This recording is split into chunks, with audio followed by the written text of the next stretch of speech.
네, 안녕하세요. 네, 2027년 벌써 지금 보건 임용 준비하는 시기라서 지금 학급 설명회를 시작하려고 합니다. 먼저 이제 올해 시험이 어떻게 나왔는지, 최근에 시험의 트렌드가 어떻게 됐는지를 선생님들이 먼저 아시면 좋을 것 같아요. 물론 이제 기출 해설에서도 이야기를 했지만 기출 관련해서 지금 굉장히 많이 비중이 줄어드는 거 보이시죠? 2023년에 90%, 2024년 70, 그 다음에 25년에는 50%.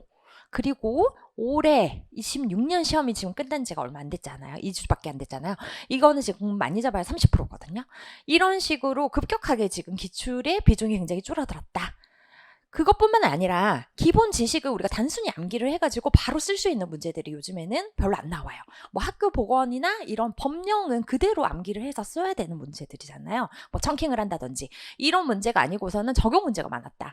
그래서 기본적으로 우리가 뭐 지역사회 어떤 간호 이론이라든지 아니면 정신간호 쪽의 워낙에 적용 문제들이 거기에서 한 두 문제 정도, 세 문제 정도 나왔는데 올해 같은 경우에는 성인도 조금 더 적용 문제들이 나왔고 그 다음에 아동간호에서도 애착 관련해서도 뭐 신호와 반응으로 그 애착 이론을 설명하라고까지 했어요. 그래서 적용 문제들이 계속해서 더 많이 나온다.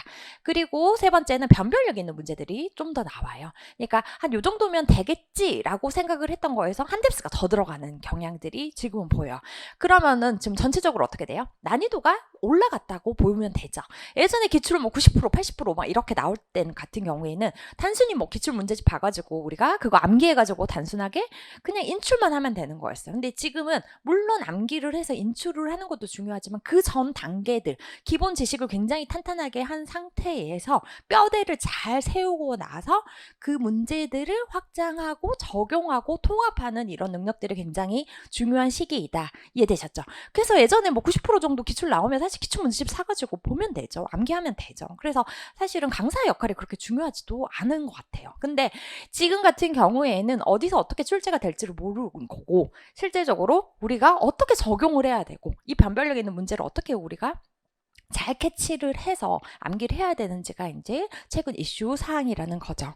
그래서 지금 보시면은 뭐 지역사회 간호학이나 학교 보건 같은 경우에는 계속해서 비중은 교과 교육학 때문에 계속해서 높아요. 올해 조금 더 이제 올라가는 비중이 보이시고 모성간호학 비중 매년 지금 한 16%, 18%이 정도로 지금 되고 있고요. 아동간호학 경우에도 어떤 애 같은 경우는 거의 뭐 문제가 전무하다시피 했는데 최근에 요즘 같은 경우에는 최근 작년에도 그랬고 올해도 그랬고 계속 모성간호학이랑 거의 비중이 같이 나오고 정신간호학 비중 같은 경우에는 최근에 계속 거의 한 18%까지 올라갔다가 올해 조금 주춤을 했는데 그 문제들이 이 현상들이 잠깐의 일시적인 현상이지 계속해서는 이제 정신간호 쪽이 워낙 중요한 파트이기 때문에 이 일시적인 현상이고 계속 올라갈 것이다. 그리고 뭐 추후에도 과목별로 이제 좀 비중 있게 될 것이다라는 게 이제 저의 생각이에요. 그래서 계속해서 지금 뭐 과목별 사실 과목이 굉장히 많죠. 뭐 지역사회 간호학부터 해가지고 전체적으로 많긴 한데 이것들을 우리가 어떻게 잘 선별을 해서 기본 뼈대를 세우면서 공부를 할지가 이제 좀 이슈 사항인 거죠. 그래서 솔직히 말하면 올해 시험을 보고 나서 저는 이제 뭐 엄청 많은 질문을 받았어요.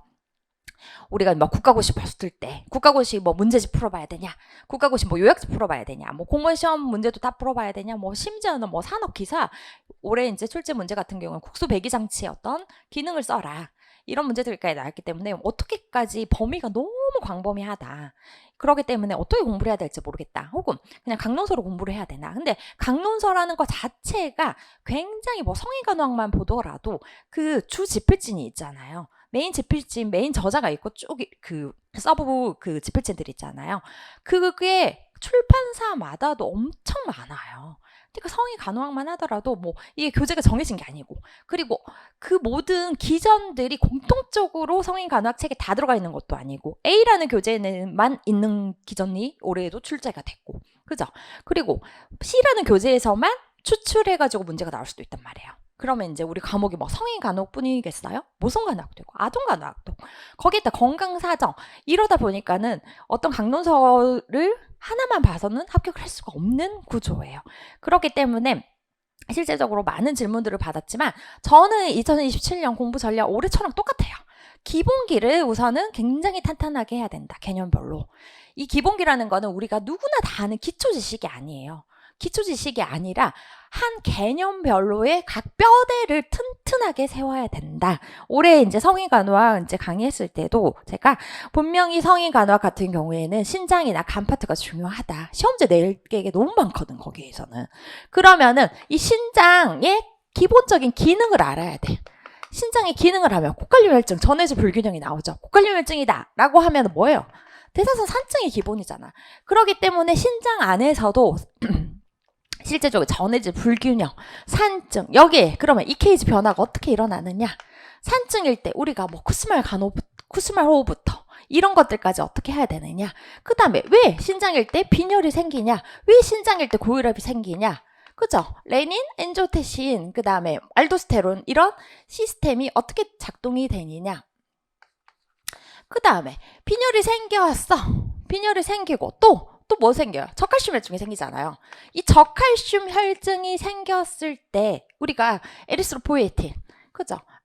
빈혈이란다. 빈혈일 때 에리스로포이에틴, 저칼슘 혈증이 생기면 뭐예요? 뼈에 이상이 생기는 거잖아요. 그쵸? 그럼 어떤 골이양증, 그 다음에 신성골이양증, 그 다음에 부갑상성 호르몬, 모든 것들이 요 안에 뼈대가 들어가면서 칼륨이 높을 때는 우리가 어떻게 간호를 해야 되느냐, 칼리메이트가 어떤 건지, 빈혈일 때는 어떤 약을 써야 되느냐, 이 고혈압은 도대체 이 레닌이라는 녀석이 뭐냐, 알도스테론이라는 녀석이 뭐냐, 칼슘, 이런 것들이 신장에 모든 게 있으면서 공통적으로 다 들어가는 게 뭐, 그러면 신부전일 때는, 사구체 신염일 때는 이런 식으로 각 질환별로 들어가면서 요 안에 뭐요?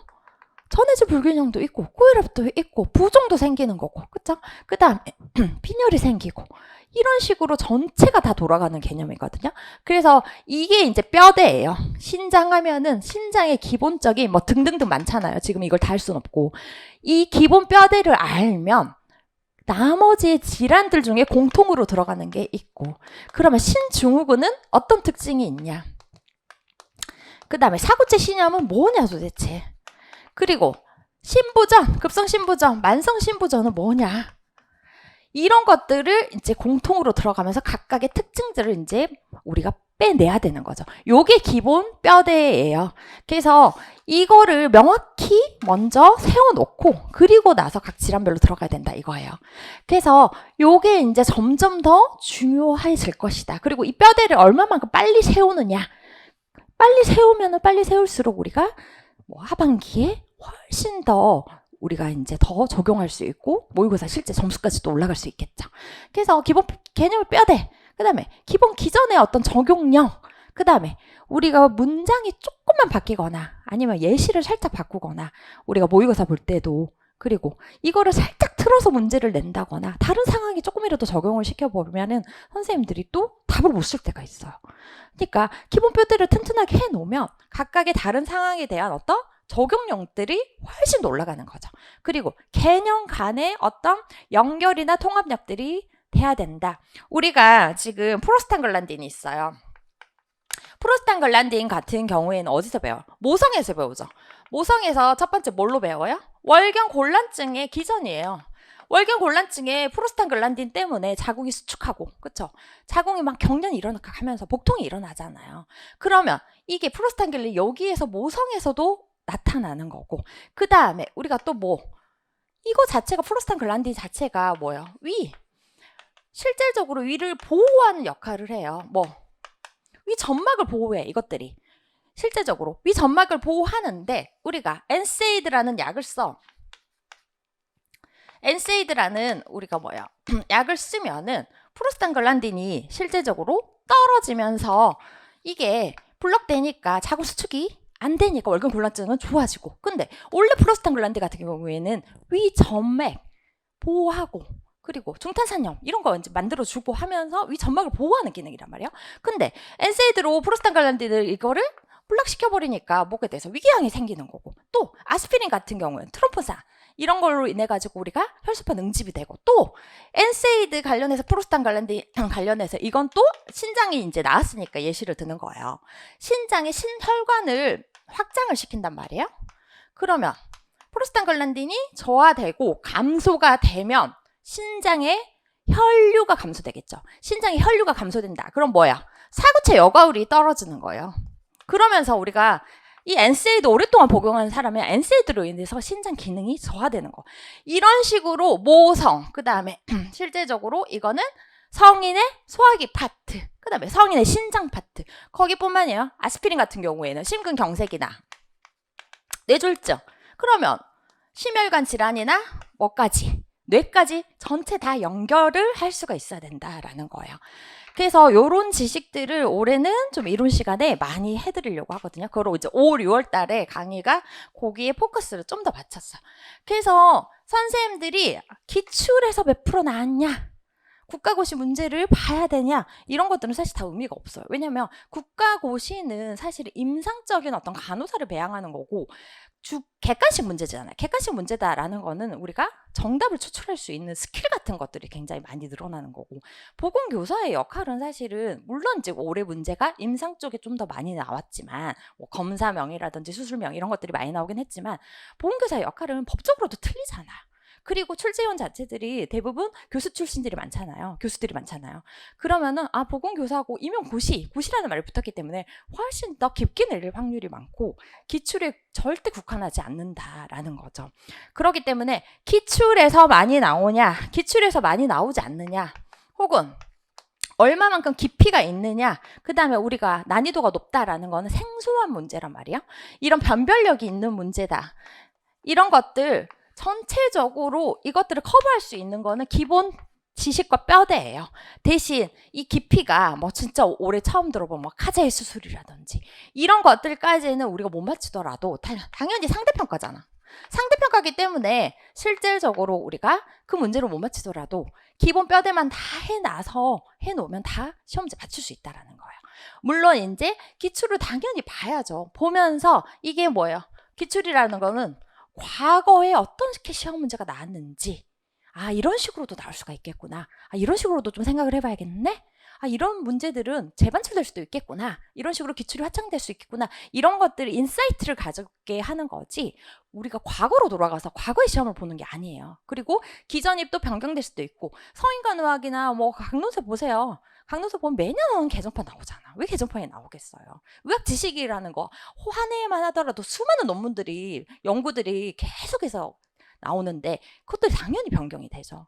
그래서 예전에 버린 문제들은 버려야 되고 또 취할 문제들은 취해야 되는 거죠. 하지만 기출에서 뭐 20%가 나오든 10%가 나오든 90%가 나오든 기본적인 지식 뼈대를 잘 만들어 놓고 이거를 잘 적용할 수만 있게 한다면 선생님들은 사실은 두렵지 않은 거죠. 예외의 문제는 항상 있다. 그것들은 뭐 우리가 컷 점수를 낮게 하는 거지 그걸로 인해 가지고 우리가 당락이 좌우되지는 않는다. 그래서 이런 연결, 적용, 그 다음에 통합적인 지식들을 우리가 많이 가지고 가야 되는 게 저는 이제 기본적인 기본기라고 하는 거예요. 그래서 앞에서도 말했지만 단순 암기나 기출의 반복으로서는 더 이상 안 된다. 개념의 구조를 명확히 알아야 된다. 하나를 알더라도 명확히 정확히 알아야 하는 거죠. 그리고 다른 상황에 적용을 시켜야 된다라는 거예요.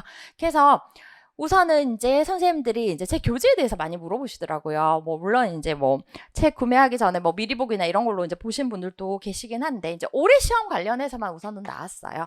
임신과 관련된 어떤 생리적인 변화 같은 경우에는 분명히 올해 출제가 될 것이다라고 해서 이게 지금 한 3번, 4번 뭐 이론 시간까지 하면 한 5번 정도 이야기를 한 것 같고 모의고사에도 수차를 냈어요.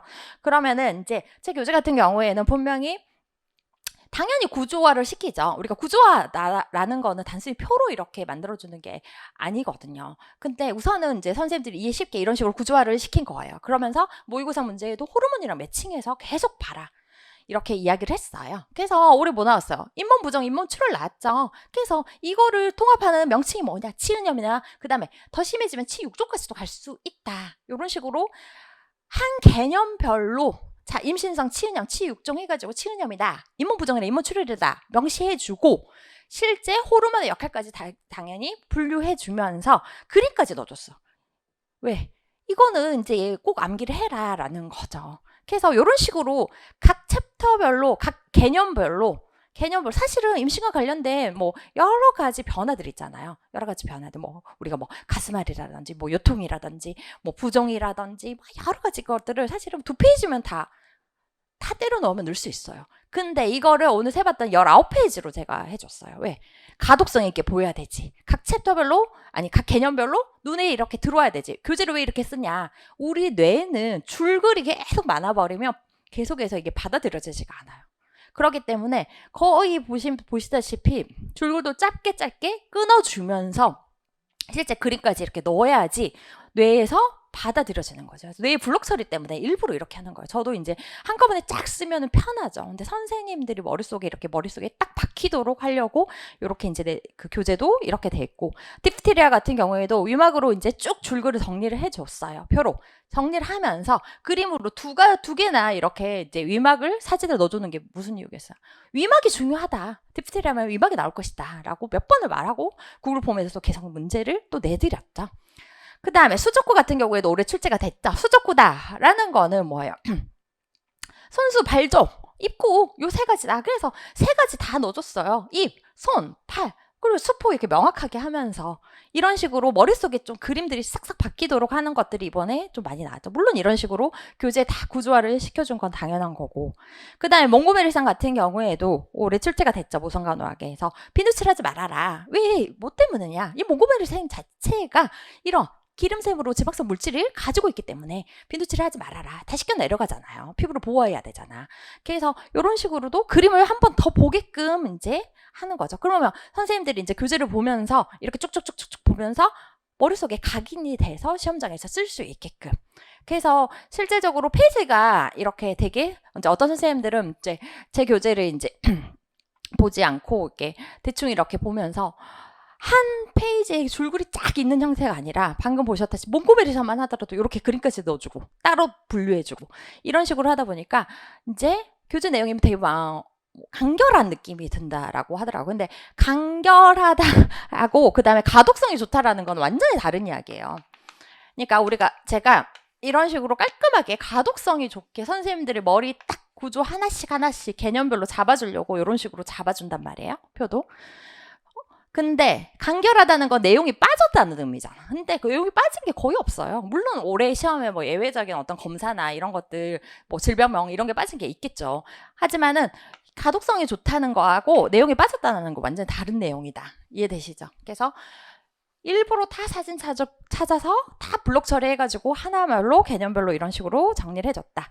또 하나의 예시는 뭐 청동아 아기 증후군, 청동아증 같은 경우도 박스 칠해가지고 정의, 원인, 특징 이런 식으로 다 했고, 그 다음에 이거는 이제 지금 아직 성인이랑 방금 아동간호학 지금 이론했을 때 제가 프린트물이에요. 이제 이거를 이제 교대로 지금 출판을 하는데 실제 이런 식으로 표로만 또 도식화를 교재로 이런 식으로 해주면 선생님들이 물론 되죠.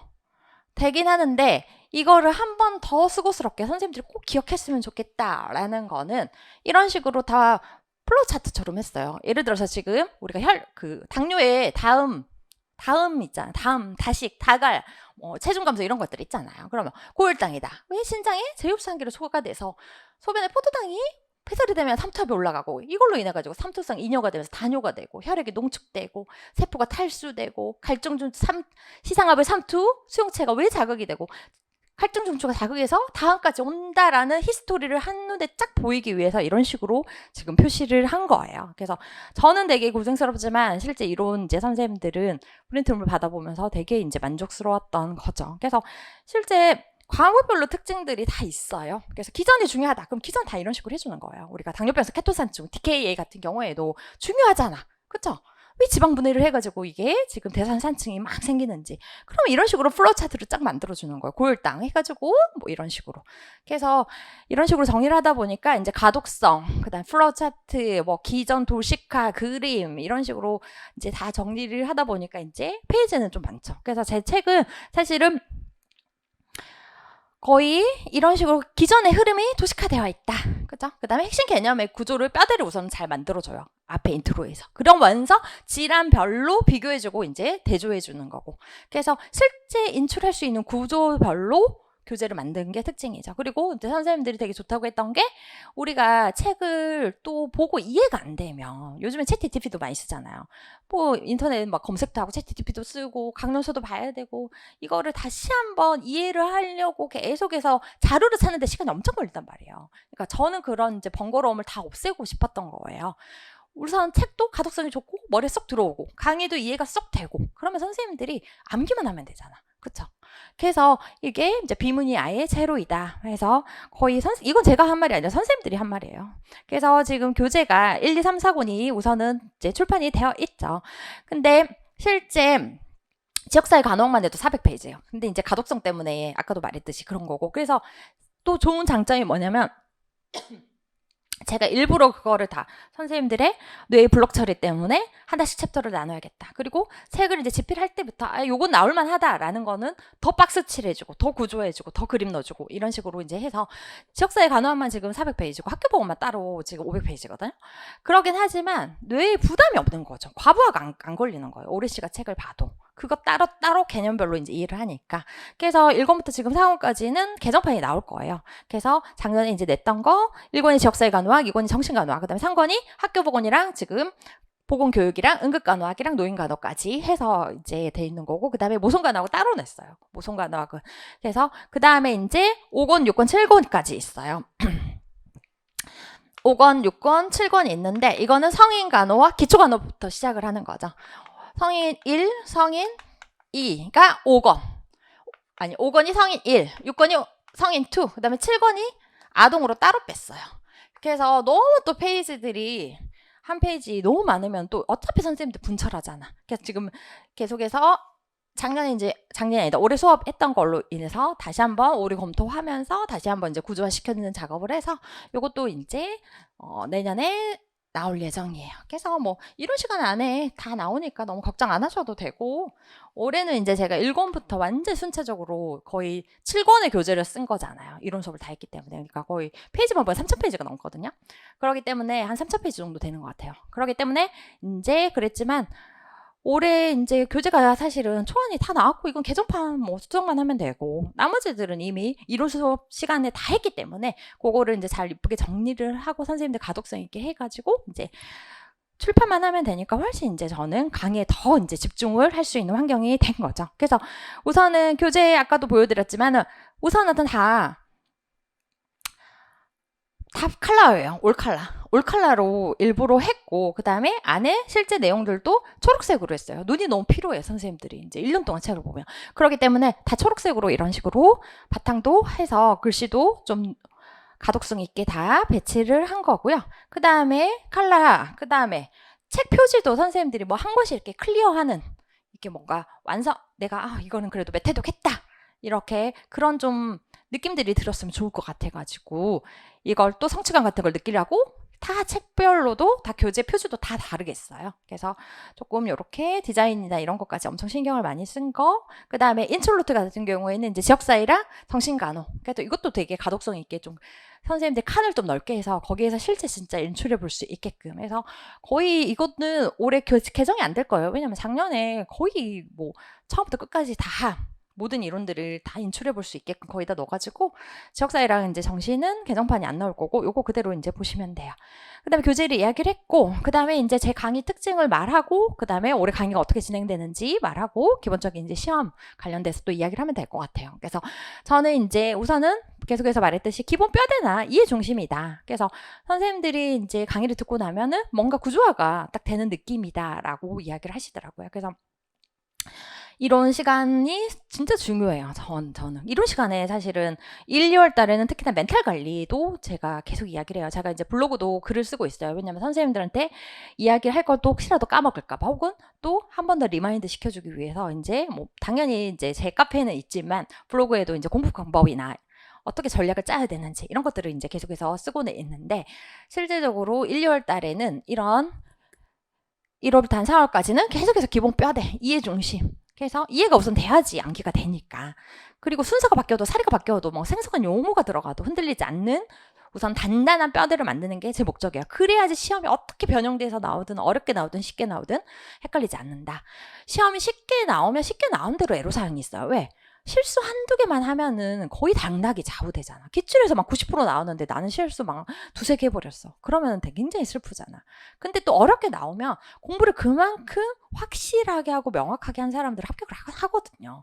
그래서 그게 다 장단점이 있기 때문에 시험 문제가 어떻게 된다, 뭐 그런 거 전혀 주눅 들 필요가 없다라는 거죠. 그 다음에 논란, 애매함. 저를 1년 동안 보신 선생님들은 알 거예요. 저보고 이제 되게 완벽주의자라고 그러더라고요. 근데 이제 저는 뭐 그렇게까지 생각을 안 하는데, 어쨌든 저는 우선은 비문, 뭐 논란거리, 뭐 오답으로 갈 거, 그다음 정확성이 떨어지는 거. 그래서 제 교재에서 거의 정확성이 떨어지는 게 없다라고 하더라고요. 그래서 우선은 검색할 필요가 없어야 되고, 다시 찾지 않아야 되고, 혼란이 없어야 돼요. 그래서 저의 목적은 사실 강의를 듣고 와서 질문이 없는 거예요. 그래서 작년에도 이론 강의를 듣고 나서는, 물론 이제 성인이나 아동이 제가 시간이 없어서 막 더 딥하게 들어가고 싶었는데 그걸 못했긴 하지만, 듣고 나면 좀 명확하게 남는다, 구조화된다, 이런 선생님들의 피드백들이 있었고, 물론 질문이 있죠. 질문이 있을 때는 보통 어떤 질문이냐라고 하면은, 비교 개념, 이 질환과 이 질환의 특징이 뭘까요? 이걸 어떻게 구분하면 좋을까요? 이걸 어떻게 암기하면 좋을까요? 이런 식으로 거의 질문이 왔거든요. 그래서 대부분 이제 오류가 없는 거, 이런 것들이 이제 제가 추구하는 강의 방식이죠. 그 다음에 뇌가 받아들여지는 방식으로 교재든 강의든 모의고사든 해야 된다. 이해되시죠?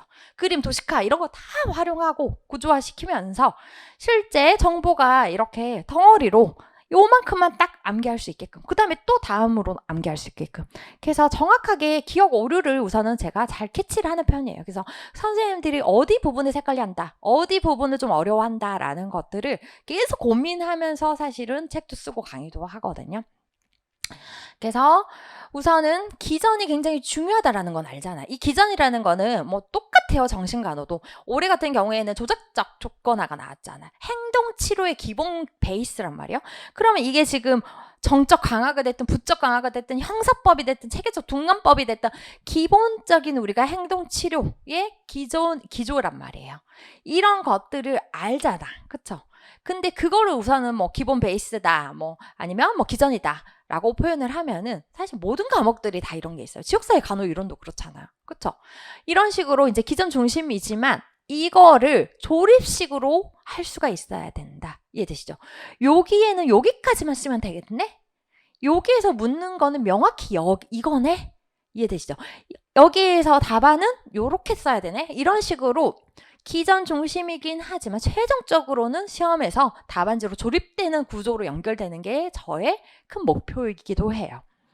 그 다음에 실제 계속 저는 이제 1년 동안 고민을 하는 게, 이게 적중도 중요하죠. 어느 정도 적중했는지. 저는 이제 매년 특징이 11월 파이널 모의고사에 많이 적중을 해요. 그래서 올해 이제 선생님들을 보고 나서, 특히나 막 성인 마지막에 막 쪼지 시험 100개 나온 거에서 거기서 막 수두룩 나오니까 되게 막 소름 끼쳤다고 막 이야기도 하기도 하고 하는데, 어찌됐든 그거는 계속해서 제가 출제 의도를 계속해서 해석하려고 해요.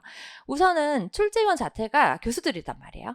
그러니까 저도 학회 활동을 했고, 뭐 대한간호협회도 뭐 정부도 했고, 여러 가지 활동을 했단 말이에요. 학교에서도 이제 계속해서. 그래서 그런 것들을 바탕으로 실제 예측을 계속 하려고 하는 거예요. 그래서 이게 뭐 몇 년 터울이기 때문에 이번에 나올 것이다. 물론 그런 것도 중요하죠. 안 나와, 굉장히 중요한 이론이에요. 중요한 이론이고 다시 한번 재반출이 될 수도 있는데, 안 나왔던 건 당연히 출제하죠. 근데 이 케이스 같은 경우에도 재작년에 이의 신청이 들어왔어요. 엄청나게 많이. 그죠? 이게 심실조동이냐 이런 거 계속해서 이의 신청이 계속해서 들어왔죠. 심실조동이 맞았죠. 심실조동이 맞았는데 이게 도대체 어떤 이케이지냐, 심실ഭി맥이냐, 이런 것들은 이의 신청이 안 들어올 걸로 그러면 이케이지를 추린 거예요. 그래가지고 거기에서 11월 마지막 파이널 모의고사에서 이의 신청 없는 거다, 이건 암기해라 라고 하는 거잖아요. 그러니까 실제 출제위원들이 어떻게 될 것이냐, 이거 재작년에 이케이지 나왔으니까 올해 심전도 나왔으니까 안 나오겠지라고 생각을 하면서 역으로 또 공격을 할 수도 있는 거고. 이해되시죠? 그래서 실제 계속해서 저는 이제 제가 강의를 한 게 한 18년? 그러니까 제가 공기업에서 교육팀장이었어요. 그러면서 또 강의를 엄청 했고, 그 다음에 또 학교에서 5년 이상 했고, 여기 지금 이제 4년 차고, 그러다 보니까 18년 정도 강의를 이제 했단 말이에요. 그래서 실제 대학에서도 우리가 220몇 명 정도의 그 교수들 중에서 제가 이제 강의평가 1등을 했어요. 다들 아시다시피 간호학과 학생들은 절대 강의 평가를 쉽게 주지 않아요. 어쨌든 이제 이런 학교 현장, 그 다음에 제가 공기업에 있으면서 뭐 보건소라든지 보건복지부라든지 일했던 어떤 공기업적인 어떤 마인드, 그 다음에 임상에서 실질적으로 뭐 산부인과라든지, 처음에 제가 산부인과 흉부외과 있었거든요. 그 다음에 메인은 내과예요. 내과에 있고, 그러면서 실제 지역사회에서는 또 지역사회 간호사 일을 하면서 정신과 교수님이랑 또 10년 일했고, 계속해서 이런 것들이 이제 머릿속에 조합이 되면서 교수들은 이런 것들을 중요한다. 요즘 학교에서는 좀 이런 것들을 중요하는데, 이런 식으로 계속해서 출제자의 시선이나 생각들을 계속 따라가려고 하는 거예요. 그래서 이게 뭐 적중을 억지로 끼워 맞추는 게 아니라 뭐 교재에 나왔으니까 내가 적중했다? 이런 게 아니라 실질적으로 이게 설계된 예측이고 우연이 아니다. 이렇게 이제 보시면 돼요. 그래서 계속해서 고민을 하는 거예요. 그래서 저는 계속해서 선생님들한테 전략적으로 가르치려고 계속 하거든요. 어떻게 하면 효율적으로 가르치나, 어떻게 하면 이해를 쉽게 하나, 어떻게 하면은 이게 전략적으로 효율적으로 공부를 하는 거지, 출제자들은 어떤 생각을 하고 지금 문제를 내고 있을까, 이런 식으로 이제 계속해서 굉장히 고민을 많이 하면서 지금 강의를 한다라는 거죠. 우선은 올해 강의 같은 경우에는 1월에서 4월까지로 우선은 필수위로 완전 정복을 잡았어요. 교재가 7권이잖아요. 근데 전혀 쫄 필요가 없어요. 왜? 우선 가독성 있게 하면서 우선은 문맥을 중간에서 잘라버리잖아요. 그렇다고 제 교재가 엄청 줄줄이 맞는 것도 아니야. 근데 문맥을 중간에서 잘라버리면 앞뒤가 연결이 안 돼요. 연결이 안 되면서 이해가 안 돼요. 그리고 한 페이지 빽빽하게 페이지 아낀다고 하면은 그것 또한 눈에 들어오지가 않아. 그러니까 이런 것들을 선생님들을 다 최적화하게 만들기 위해서 7권이지만 실질적으로 아까 그 성의가나 도식화 보여드렸잖아요. 그러니까 쑥쑥 넘어가요. 그래서 실질적으로 우리가 엄청 7권의 교재를, 이론서를 다 4개월 안에 할 수 있는 게 굉장히 어려워요. 근데 이제 저는 우선은 굉장히 강의를 잘하는 사람이다라고 하면 핵심만 말하면서 쉽게 이해를 시키면서 가장 적절한 예시로 드는 사람이라고 생각을 해요. 그래서 저도 그거를 지향하면서 계속해서 그렇게 하려고 생각을 해요. 왜? 선생님들이 뭐 육아도 해야 되고, 그쵸? 그 다음에 실제 일 병행한 사람들도 있고, 또 올인을 하더라도 굉장히 자기만의 공부 시간이 굉장히 중요하잖아요. 근데 이런 시간을 너무 많이 또 잡아버리면 안 되겠다라는 생각이 올해는 좀 더 많이 들어요. 그래서 우선은 강의를 할 때 잘 이해가 돼서 정말 복습이 최소화됐으면 좋겠다라는 이제 생각이고, 다른 거 막 자료 안 찾아봐도 되는 거, 그 다음에 굉장히 구조화를 잘 시켜주는 걸 우선 목표로 하고 있어요. 그래서 1월부터 4월까지가 좀 바빠요. 그래서 일주일에 2번 정도 할 거고, 한 9시간 정도씩 해서 일주일에 한 18시간 정도를 할 건데, 우선은 이제 작년이 아니다. 계속 올해 같은 경우에는 이제 교재가 좀 늦다 보니까 이게 이론이 조금씩 딜레이 되는 경향이 있었어요. 근데 또 그 마지막 장점도 있더라고요. 왜냐면 아동이나 성인이 마지막 강의했던 데에서 좀 나오긴 했어요. 근데 어찌됐든 간에 이게 실질적으로 1월부터 4월까지 스피드 있게 하지만 깊게 들어갈 것이다. 그리고 이해 위주로 할 것이다. 그래서 1월부터 4월까지 우선 이론을 마무리하는 게 제 목표예요. 그래서 어차피 뭐 교재는 나오니까. 그 다음에 실질적으로 이 이론을 할 때, 1월부터 4월까지 할 때 저는 어떻게 수업을 하냐면, 보통은 이제 이론하고 기출을, 전체 이론을 하고 기출을 하면은 이해가 안 돼요. 그렇기 때문에 원래 저는 강의를 그렇게 했거든요. 오늘 이론을 했어요. 만약에 뭐 8시간이든 9시간이든 이론을 했으면 이 이론 한 것을 다음 시간에 첫 번째 시간은 항상 기출을 먼저 풀어요. 이번 시간에 만약에 간호 이론을 했어요. 뭐 오렘이라든지 뉴만이 체계 이론이라든지, 그죠? 여러 가지 것들을 셌어. 그러면 이때는 첫 번째 시간에는 이 오렘, 뭐 뉴만 관련해서 이제 기출을 풀어보는 거죠. 그래야지 통합적인 사고가 되는 거예요. 그래서 이론 시험가 끝나고 인출 노트 보면서 각각을 암기하고 인출해보고, 물론 이때는 인출이 잘 안 되죠. 그러면서 그 다음 시간에 기출을 풀면은 확실히 이해가 잘 돼요. 그리고 또 이제 이론 나가고 또 기출 풀고, 이거를 이제 계속해서 반복을 하는 거예요. 그래서 요거까지 이제 같이 하려다 보니까 1월, 4월이 굉장히 바빠요. 그러면 선생님들도 이때 완벽하게 이해를 하면서 암기가 덜 되더라도 우선 최대한 암기를 해보려고 해야 되죠. 그래서 계속해서 지금 이론과 기출을 지금 결합을 한다. 그래야지 기출 적합형 어떤 두뇌도 되고 통합 사고가 되는 거예요. 그래서 이런 기출 적용, 이런 기출 적용. 이걸 한 강의에서 계속해서 반복하다 보면은 이론하고 적용이 계속해서 선순환적으로 이루어질 것이다. 그리고 실제 우리가 그 인출 노트든 쪽지 시험이든 매 이제 형성평가 하는 거죠. 그러면서 계속해서 실제 기억에 남도록 하는 거죠. 핵심 개념들 바로바로 인출할 수 있게끔 해야 되는 거다. 5, 6월 강의는 뭘 할 거냐? 인출은 그 기출은 이제 했잖아요. 그렇죠? 실제 풀어보면서 그 이론을 다시 한번 적용해보면서 그러면서 지난 시간 께 복습이 자동으로 되는 거죠. 그죠? 그러면서 지금 5, 6월은 제목을 뭘로 지었냐면 개념 연결 및 정리반으로 했어요. 흩어진 단원 과목의 개념을 전부 다 이제 연결을 시켜주는 거예요. 물론 이제 책에서도 한 개념이 있고, 뭐 개념 보면 보통 우리가 정의부터 시작을 하잖아. 그러면 그 기전, 원인이 뭐냐, 병태 생기가 뭐냐, 증상이 뭐냐, 간호가 뭐냐, 검사가 뭐냐, 뭐 치료가 뭐냐, 이런 식으로 플로우 이제 재정비를 한번 하지만 제가 지금 고민하는 거는 당연히 이게 플로우 차트처럼 쫙 연결되는 거. 뿐만 아니라 어떤 내비게이션처럼 연결이 되는 게 제 목표예요. 그러니까 글을 많이 쓰지도 않을 거예요. 그냥 그것만 보면서 흐름을 따라오는 어떤 뇌의 사고 흐름. 그러니까 저희가 생각하는 어떤 구조화다라는 거는 뇌의 어떤 흐름을 잡아주는 거. 흐름. 예를 들어 볼게요. 아까 뭐 엔세이드다 이런 것도 이제 이야기를 했잖아. 곳곳에 있는 거를 우리가 딱 빼다가 써야 된다. 이런 식으로도 지금 이야기를 하긴 했지만 그 다음에 신장, 아까 신장도 어떻게 기본 뼈대를 우선 우리가 가져가야 되는지 이것도 이야기를 했죠.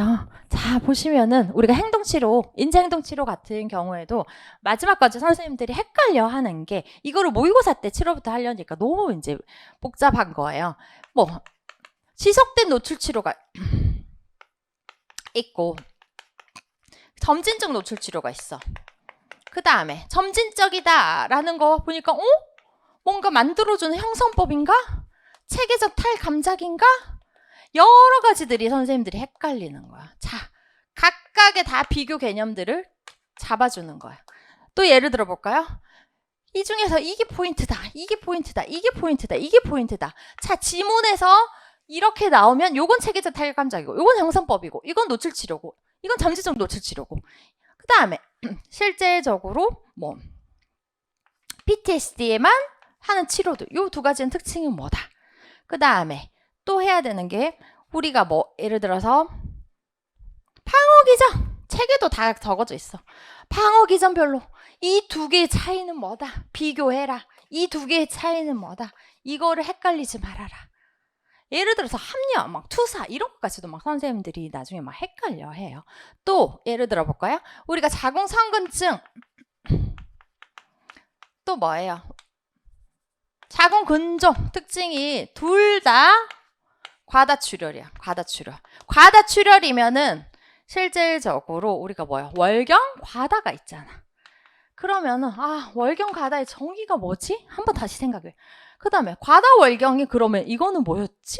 다시 한번 생각을 해. 이해되시죠? 이거를 조절하기 위해서 경구피임약을 쓰던데 경구피임약 왜 썼더라? 기전 한번 다시 떠올려보고 미레나 뭐예요? 피임장치잖아요. 피임장치인데 이 미레나에서도 이거를 조절했던데 그 다음에 올해 뭐 시험 문제 같은 거 자궁내막증, 자궁내막증식증 차이가 뭐였더라? 공통점은 뭐였더라? 프로게스테론 치료는 똑같았었는데 이런 식으로 묶어주고 흩어지고 묶어주고 흩어지고 이해되시죠? 이런 것들을 5, 6월에 특징적인 것만 쫙 나가버리면 선생님들 머릿속에 완전히 정리가 돼요. 이거를 이제 제가 7월부터 11월까지 모의고사를 통해가지고 문제를 통해서 계속 줬었거든요. 근데 그게 끝까지 이제 암기를 해야 되는 것들을 있기 때문에 이게 이제 5, 6월에 미리 나가버리면 훨씬 좋겠죠. 그렇죠? 그래서 실제 요거는 이제 플로우 차트처럼 이렇게 하면서 개념, 과목 간의 공통적인 개념들 뽑아내고 하나의 연결을 만들어주면서 전체 흐름을 잡아주고 그래서 개념, 원리, 상황 이런 3단계적인 어떤 실전형 사고를 만들어주는 게 제 목표예요. 그러면 어떻게 해요? 이러면서 출제 흐름까지 따라가는 거죠. 다음에는 이 문제가 나올 수 있겠구나. 이러면서 변형 문제까지도 예측이 가능한 사고를 지금 만들어주는 거예요. 그 다음에 올해 제가 되게 고생해서 했던 게 또 뭐였냐? 구글 폼 문제였어요. 그러니까 구글 폼이라는 거는 우리가 핸드폰으로 들어가가지고 실제적으로 문제를 풀잖아. 근데 이거의 장점이 뭐냐? 처음에는 이걸 한다라고 했고 이거의 장점에 대해서 말도 하지 않았어요. 선생님들이 직접 느껴보면 되니까. 왜? 이거 자체는 내가 핸드폰이든 PC든 먼저 쳐야 돼. 그죠? 쳐서 강제 인출이 우선은 가능하게끔 만들어준 구조야. 자, 쪽지 시험 줘. 쪽지 시험 주고 인출 노트 줘. 안 쓰면 그만이거든요. 근데 문제를 선생님들 어찌됐든 궁금할 거 아니에요. 제가 어떤 문제를 냈는지. 그러면은 이거를 무조건 써야지 답안이 제출이 되면서 모범 답안이 보이는 거예요. 그러니까 제가 쓴 모범 답안을 보려면 선생님들이 뭘 써야 돼. 강제로 인출을 시켜줘. 그 다음에 타임라인이 있어. 이거 자체가 제가 한 3개월은 매일 막 문제를 엄청씩 드렸거든요. 실질적으로 막 모의고사 문제 수준까지도 막 접근을 했었어요. 6월부터 시작을 했었는데 이 타임라인 주니까 오늘 밤 12시에 문제 사라집니다. 그러면은 우리가 쪽지 시험이나 형성평가든 뭐 인술 노트든 이거는 나중에 내가 풀어도 되니까 계속 딜레이 돼. 근데 오늘 문제 내가 다 삭제해버리거든요. 다음 문제 내야 되니까. 그러면 선생님들이 시간에 쫓기니까 그날은 무조건 구글 폼 문제 다 풀면서 내가 그랬어요. 그때도 5월, 6월, 7월 이때도 인출 안 될 수 있다. 그러면 오픈북으로 책을 보면서라도 풀어라. 그럼 구글 폼 문제를 싹 풀고 나서 다시 한번 교재를 보면 눈에 쏙쏙쏙쏙 들어오는 거죠. 문제들이 이제 눈앞에 이렇게 둥둥둥 떠다니는 느낌? 그래서 요거를 이런 식의 좀 장점이 있더라. 근데 요거를 지금 올해는 6월부터 해가지고 한 3달을 매일 했어요. 매일 드리고 그다음에는 주 3회 막 주 2회 그러다가 이제 마지막에는 모의고사만 했는데 요거를 상반기 때 땡기려고 해요.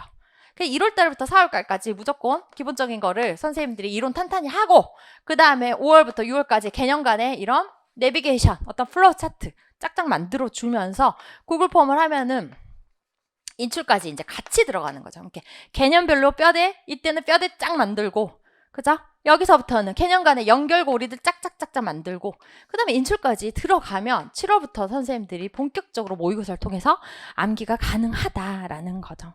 그래서 실제 뭐 7, 8월, 9, 10월, 11월 파이널 모의고사까지는 똑같아요. 근데 제 모의고사의 특징이 단순 암기로는 안 돼. 선생님들은 그냥 단순하게 외워서 툭 하고 치면은 나오는 답안지를 원해요. 근데 시험지는 절대 그렇지가 않는다. 이해되시죠? 그렇기 때문에 한 번 더 생각을 해야 되고 실질적으로 선생님들이 어떤 문제에 약점이 있는지를 저는 그거를 명확히 캐치를 하거든요. 그렇기 때문에 실제 적응력들이 엄청나게 늘어나는 시기가 되겠죠. 그래서 모의고사 저는 되게 뭐 교재도 퀄리티 되게 좋다는 선생님들이 굉장히 많죠. 그건 이제 초수분들은 잘 모를 거예요. 왜냐면 이제 공부를 처음 해보니까. 근데 이제 재수나 N수생분들 같은 경우에는 교재 막 계속 뭐 빨리 내달라. 지금도 그래요. 그래서 빨리 내달라. 근데 모의고사 같은 경우에도 퀄리티가 굉장히 좋다. 그래서 실제 머리는 아프죠. 7월부터. 그래서 계속해서 채점해서 결국 내가 몇 점 맞았느냐 의미가 하나도 없다. 시험장에서 마지막에 내가 어떻게 점을 찍고 나오는지가 중요하다라는 거예요. 그렇기 때문에 계속 트레이닝을 지금 모의고사에서 굉장히 하드 트레이닝을 제가 해요. 저도 이제 문제를 쉽게 내고 그렇다고 막 문제가 지엽적이거나 막 저 구석에서 내는 건 아니고 기본 중심 틀을 잡고 가면서 이제 문제를 어떻게 적용을 하면서 변별력까지 주느냐 이제 고민을 하는 거죠. 그래서 그렇게 강의는 지금 진행이 돼요. 그리고 실질적으로 우리가 뭐 교육 관련해서는 아니 시험 관련해서는 이제 초수분들도 계시니까 이제 설명을 하면 다 알죠. 근거 법령에 의해서 우리가 임용고시를 보는 거고 그 다음에 실제 1차 시험을 출제하고 채점하고 하는 거는 다 한국교육평가원이고 여기 들어가면은 기출문제 사이트 다 보이잖아요. 제 카페에도 다 올려놓긴 했지만 그 다음에 시험 공고 내고 원서 교부 접수하고 시험 실시하고 학교지 발표하는 각 시도 교육청에서 하는 거죠. 그래서 실제 시험 뭐 6개월 전까지 개략적인 뭐 선발 예정 인원을 예고해야 된다. 이렇게 하지만 실제 예고할 수 없는 경우에는 뭐 교육부 장관 승인 받아가지고 3개월 전까지 예고를 하거든요. 그래서 좀 늦어지는 경우들이 사실은 좀 있죠. 그 다음에 시험 20일 전에 실제 시험 일시 장소, 응시 자격, 원서 제출 절차 이런 것들이 이제 쭉쭉 나오는 게 있죠. 그래서 보시면은 교육학, 60분 보고 전공 A 90분, 그 다음에 전공 B 90분 요 정도 보겠죠. 그래서 내년에도 11월 달에 보고, 그 다음에 꽈락이 있죠. 꽈락 각 과목별로 뭐 40% 미만인 경우 교육학이 2점 20점이잖아. 20점에 지금 40%니까 몇 점이 되겠다. 8점이 꽈락인 거고, 전공 같은 경우에는 지금 80점이잖아요. 그러면은 32점 40% 미만이니까 32점 미만이 돼야지 꽈락이 되는 거다. 그래서 단답형 서술형 뭐 논술형인데 우리는 사실은 교육학이 논술형이지 우리는 거의 단답형이나 서술형 형태이다. 그 다음에 2차 심층 면접 우리는 하는 거죠. 그래서 교사로서 어떤 적성이나 뭐 교직관 뭐 이런 거 보는 거 이런 식으로 하고, 동점자가 만약에 있다라고 하면 뭐예요? 2차 시험이 성적이 높은 사람으로 우리가 이제 임용이 되는 거죠. 그래서 실제 교육부 고시에서 실제 우리가 과목들이 이렇게 나와 있어요. 전공 A랑 전공 B. 그래서 40점, 4점 만점으로 11문항, 12문항 해서 23문항, 세부문항까지 하면 더 많죠. 그래서 지금 교과 교육학이 25에서 35%. 그래서 학교 보고 있는 지역사회 간호학인데 여기 범위에서 좀 넘어설 때도 있어요. 올해도 약간 더 넘어섰고 더 부족할 때도 있고, 그 다음에 교육 내용학이 정신간호, 모성, 아동, 성인, 응급 이런 식으로 진행이 되죠. 그 다음에 보시면은 실제 이런 교육부 고시돼가지고 제시된 과목들이 있어요. 여기 안에는 뭐 건강사정도 사실 포함이 되어 있거든요. 근데 우리가 성인간호의 기본 베이스가 되는 게 건강사정이잖아요. 그리고 학교 보건실에서 우리가 실질적으로 건강사정을 할 수가 있어야 되기 때문에 이런 과목들도 더 의미가 있다. 어차피 이건 성인 할 때 쭉쭉쭉 할 거예요. 그 다음에 출제위원 관련해서 선생님들 궁금해 하겠죠. 그래서 조교수 이상, 뭐 대학 선임 교원, 정부 출연 연구기관, 국공립 연구기관, 연구원, 뭐 교육경력 5년 이상 된 중등학교 정규 교원으로 해서 실제적으로 이제 추출을 하죠. 그래서 출제자들이 선생님들은 사실은 여기 이 OT를 듣는 선생님들도 다 보험교사 지금 어플라이 해보려고 하는 거잖아요. 공부해보려고. 그죠? 출제위원의 시선을 따라간다. 제가 계속 반복했듯이 출제위원들은 이런 생각을 한다. 제가 이제 뭐 100%는 다 알지는 못하지만 어쨌든 제가 학교에 오래 있었던 경험, 그리고 실질적으로 제가 공기업에 있었던 경험, 그 다음에 제가 또 여기 와서 계속해서 왜 내가 시험을 이렇게 어느 정도는 그래도 예측력 있게 잘 적중을 하는지 그런 것들이 이제 종합을 해가지고 선생님들이 해줄 이야기가 되게 많아요. 뭐 공부 방법뿐만 아니라.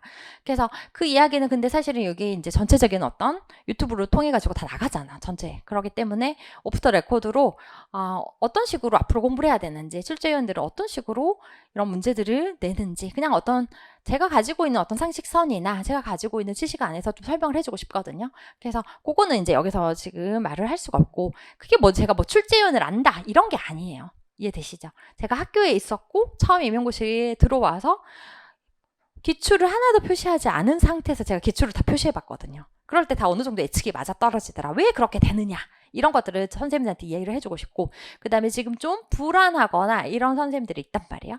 그러니까 흔들릴 필요가 전혀 없다. 시험이라는 거는 수능도 어떨 때는 어렵고 어떨 때는 쉽고 이럴 때 있어요.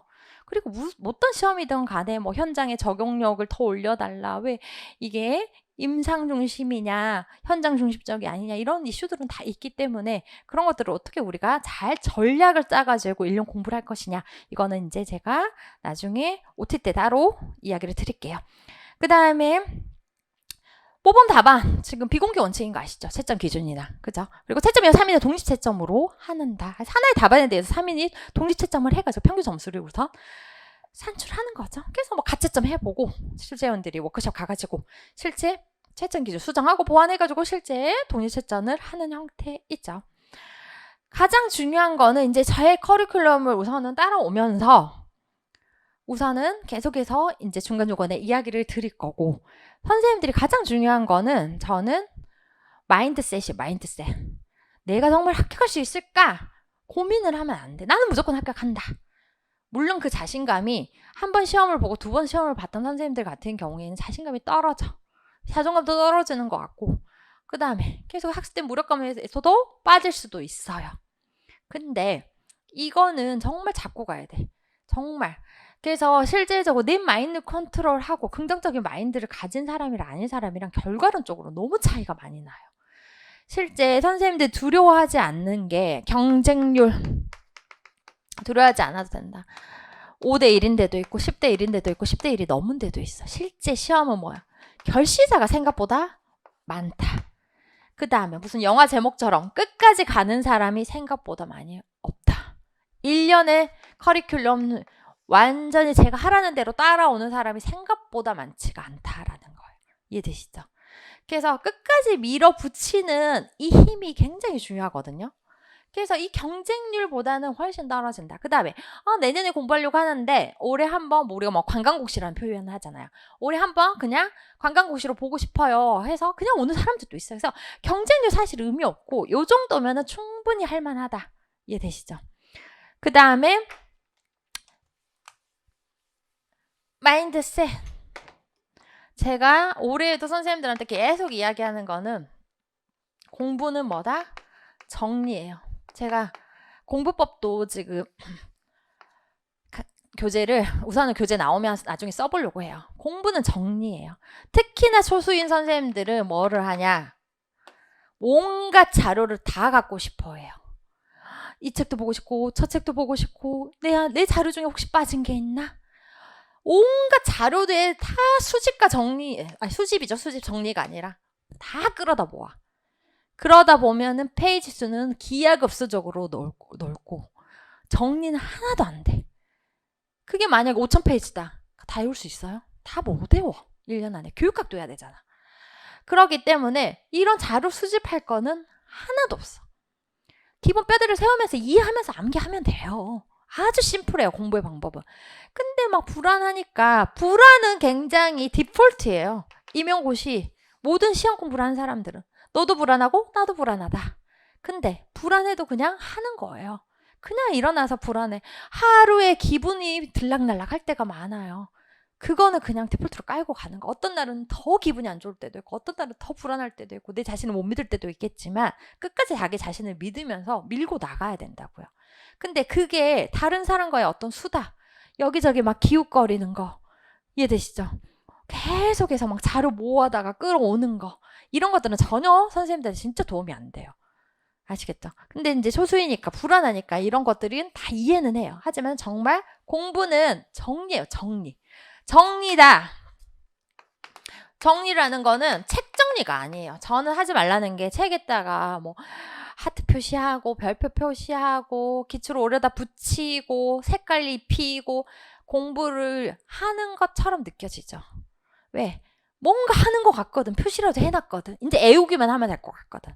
이런 시간이 없다라는 거예요. 그냥 머리가 구조화되고 머리가 정리가 돼야지 책 정리를 해서는 의미가 없어요. 책 정리 안 하게끔 따로 안 쓰게끔 책을 만들어 준다니까요. 그렇기 때문에 여러분이 시험장에 가져가는 거는 그냥 펜 하나예요. 내 머리밖에 없다고. 내 머리가 정리가 되고 내 머리가 암기가 돼야지. 책이 정리가 백날 돼봤자 내 머릿속에 들어오지 않으면 안 된다고요. 그래서 그런 의미 있는 시간, 의미 없는 쓸데없는 시간을 저는 좀 많이 안 했으면 좋겠다. 그 다음에 계획을 계속 1년 내내 세워야 돼요. 근데 계획을 세울 때는 도파민이 빵빵 터져. 재밌어. 몇 시부터 몇 시까지 이거야지. 몇 시부터 몇 시까지 이거야지. 근데 실질적으로 계획은 50% 정도 하면은 굉장히 잘한 거예요. 그러니까는 계획을 너무 촘촘하게 짜가지고 네 자신을 막 채찍질하면서 스트레스 받을 필요가 없다고. 그리고 매일매일 그렇게 계획을 안 짜도 된다고. 1주, 2주장대로 러프하게 짜면서 그 안에는 무조건 해야 된다. 유두리 있게 하면서 하는 게 더 좋다. 그래서 계획만 하루 종일 짜고 있는 사람도 있어요. 그래서 그런 좀 쓸데없는 소모적인 시간은 안 가졌으면 좋겠고 너무 주변 이것저것 다 기웃기웃거리면서 그런데 온갖 정신 팔리고 하면서 시간을 안 들이고 그냥 바로 몰입을 해야 된다. 몰입하면은 정말 평화로워요. 정말. 몰입의 평화라는 말이 있어요. 내가 불안을 정말 잠재우기 위해서는 몰입하는 수밖에 없거든요. 그래서 정말 몰입하면 평화로워져. 근데 내가 몰입을 안 하고 계속 주변의 환경 막 누가 뭘 하는지 단톡방에 가서 뭐 보고 이러면은 내 안에 불안이 점점 더 하면서 나를 잠식시키면서 집중이 안 돼요. 머릿속이 굉장히 분산해지면서. 그런 식으로 선생님들이 자 이번에 공부를 해야겠다라고 마음을 먹으면 빨리 주변을 정리를 하고 바로 그냥 수업에 들어가는 게 맞아요. 들어가고 그 다음에 강의 들으면 그 주 안에는 무조건 복습을 하고 커리큘럼대로 따라오고 이런 식으로 좀 하셨으면 좋을 것 같아요. 그 다음에 계속해서 자기가 합격할 수 있을까? 의심을 하는 순간 더 나를 불안에 잠식시켜요. 정말 수석하는 선생님들도 내가 합격할 수 있을까라고 정말 100%는 자신 못하잖아. 그죠? 결과론적으로 그렇게 나온 거지. 근데 이거 자체를 우리가 뭐 실제 이게 그냥 교양으로 듣는 수업이 아니잖아. 정말 합격이라는 뚜렷한 목표가 있기 때문에 우선은 자기 자신을 좀 믿으면서 마인드 세팅을 엄청 잘 하는 게 정말 중요하다. 저는 거의 이게 한 7할? 5할 이상은 되는 것 같아요. 그래서 우리가 외적인 동기, 제가 옆에서 계속해서 뭐 이렇게 하셔야 된다, 이렇게 하셔야 된다. 본인이 이런 내적인 동기가 강하지 않으면 난 정말 보건교사가 되고 싶다. 보건교사 됐으면 이런 장점들이 있을 것 같네. 아이들이 내 앞에서 이렇게 보건실을 찾아오고 나는 이렇게 설명을 해주면 좋을 것 같네. 교직원들이 찾아왔을 때 나는 이런 보건교사가 돼야지. 그리고 실제 내년에는 보건실에 이렇게 앉아야지, 보건실을 이렇게 꾸며봐야지, 이런 식으로 계속해서 긍정적으로 하면서 내 내적인 동기, 외적인 동기보다는 다 아시잖아요. 내적인 동기가 훨씬 더 강하다는 거. 그래서 그런 식으로 마인드 세팅을 조금씩 하면서 해주시면 좋을 것 같아요. 그 다음에 계속해서 재수하시고 이제 한번 시험 보시고 또 보신 분들도 있잖아요. 그럼 계속해서 제가 매년 반복해서 하는 말, 확증 평양. 사람은 보고 싶은 것만 보고 듣고 싶은 것만 들어요. 그래서 계속해서 보는 챕터만 보고 요거까지만 암기하고 그러면은 더 이상 게 넓게 볼지는 못해요. 깊게도 못 보고 넓게도 못 보고 뼈대도 뭐 제대로 못 세우고. 그래서 정말 공부를 한 번 더 해봐야겠다라고 생각을 하면은 제대로 했으면 좋겠어요. 이게 빨리빨리 가는 게 중요한 게 아니라 정확하게 하나하나 계단, 우리가 집 지을 때도 벽돌 쌓기 하잖아. 계단 하나하나 벽돌을 잘 쌓으면 끝에 무너지지가 않잖아. 부실공사하면 무너지잖아요. 그렇기 때문에 실질적으로 잘 기본부터 잘 쌓으면서 요거를 했으면 좋겠어요. 그래서 너무 내가 지금 보고 싶은 것만 보고 듣고 싶은 것만 듣고 있는지 아닌지 한번 그런 것도 좀 고민을 해보면서 이왕 할 거면 제대로 한번 해보면서 정말 결과론적으로는 합격이라는 걸 선생님들이 가져갔으면 좋겠다라는 거예요. 그래서 실제 계속 제가 이야기를 작년에도 했었어요. 하루에도 기분이 들락날락 이럴 수도 있고 그 다음에 처음에는 여기서부터 시작을 하겠죠. 근데 제가 볼 때는 이게 수준 차이가 사실은 사람마다 다 다르잖아. 이걸 1년 안에 빨리 습득하는 사람도 있고 좀 시간이 걸리는 사람도 있고 근데 여기까지 오고 여기까지 오는 거는 누구나 다 와요. 여기 안에서 대부분 우리가 뭐라 그래요? 거의 뭐 구름층이라고 하잖아. 1차에서 우선은 고득점을 해야 될 거 아니에요. 그쵸? 그래야지 2차 마음 편하게 즐겁게 준비를 하죠. 물론 2차에서도 잘 뒤집어요. 특히나 올해 시험 같은 경우에는 다들 좀 이렇게 컷 점수가 굉장히 낮기 때문에 2차에 면접에서 변별력이 굉장히 높다. 하지만 여기에서 탈락날락 하는 것보다 이렇게 올라가면 좋잖아. 그러면은 1월부터 전략적으로 우리가 잘 쌓아놔야 된다. 물론 그 사이에 이런 고비들이 매일매일 있겠지만 끝까지 한번 밀어붙이는 게 굉장히 중요하다라는 거죠. 그래서 저도 그래요. 어떤 날은 저도 작년에 선생님들 막 정신 차리라고 카페에도 막 글 쓰고 블로그에도 쓰고 수업 중에도 이야기를 하고 저도 일주일에 2번씩 날을 샌다. 겨우 버티고 있다. 왜? 그렇게까지 안 해도 되는데 선생님들이 또 자료 찾아봐야 되고 이해 안 되고 이런 걸 어떻게든 해결해 주고 싶고 그 다음에 내가 혹시라도 놓친 게 있는 게 아닌지 출제위원이 어떻게 생각을 하는지 끝까지 이제 파고들고 싶어가지고 그렇게 했던 게 있어요. 저도 그래요. 선생님들도 어떤 날은 이렇게 컨디션 올라왔다가 어떻게 떨어졌다가 이게 반복일 거예요. 근데 뭐요? 직선으로 보면은 뭐예요? 수직 상승이잖아. 수직 상승. 요렇게만 가면 돼요. 그러니까 하루하루 일희일비할 필요 없이 실제적으로 내가 끝까지 한번 해본다. 이렇게 생각을 하시고 계속 작년에도 선생님들한테 스터디를 이제 붙여드리고 이런 선생님들도 계셨는데 스터디를 선생님들이랑 이 문제 안 나와 배제시키거나 이건 안 중요해 이게 뭐 중요해 이렇게 선생님들이 판단을 하지 말아라. 그 판단은 내가 한다. 그러니까 제가 우선 모의고사를 내고 하는 거는 무조건 암기를 해라 이렇게 이야기를 했거든요. 물론 올해 시험이 더 깊숙이 나가버리고 좀 더 변별력 있게 이 정도면은 선생님 다 알겠지? 아유 유도분만 비sob척도 이거 모르겠어? 물론 이제 저도 거기랑 과다 옥시토신 자극증후군 여기까지 냈죠. 근데 뭐 한 단계 더 가버리잖아, 막 문제들이. 그런 식으로 되긴 하지만 어찌됐든 판단을 선생님들이 이거 안 중요해, 이거 중요해. 그거는 제가 철저하게 고민을 할 때니까 그런 식으로 뭔가 선생님들이 딱 생각을 닫아버리면 그 다음부터는 교재가 안 읽혀요. 그 파트는. 아시겠죠? 그래서 이렇게 하면 되고, 또 오늘 사실 안에 이 많은 이야기를 내년 수업을 어떻게 해야 될지, 선생님들 어떤 마인드셋으로 공부를 해야 될지, 1년을 어떻게 보내야 알차게 보내는지, 어떻게 전략적으로 효율적으로 공부를 해야 되는지를 1시간 안에 다 할 수는 없어요. 그래서 그거는 OT 때 또 이야기를 드리고, 또 비하인드 스토리는 이야기를 드리고, 수업 중간중간에도 또 같이 이야기를 해보도록 할게요. 네, 경청해 주셔서 감사합니다.